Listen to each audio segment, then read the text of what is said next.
We talked about the mandatory tools earlier that you have to do a brake job. Well, these tools are, I guess you could call them not mandatory, but boy, it makes your job a lot easier. Things like bench brake lathe, which most shops have, but on the car brake lathe. This on the car brake lathe will get that run out down to that 1,000s, 1,500s, 2,000 spec very easily. That's what these do very well. Then you have things like a vacuum bleeder, okay? Now, is it necessary? No, but if you're a one-man shop, boy, does it make the job a lot easier also.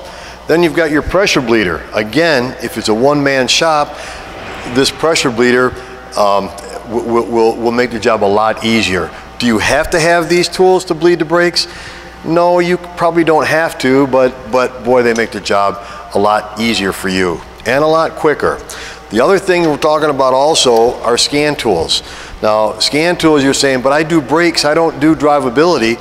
Well, with a scan tool, what we'll do, it'll activate all those valves inside the ABS unit, run the motors to push that air out the system so you can bleed the four corners. So if you don't have a scan tool, boy, the only way I can think of is going out and trying to lock up the brakes a few times in the sand or gravel and come back and bleed the brakes again. This, you can do it all in the shop.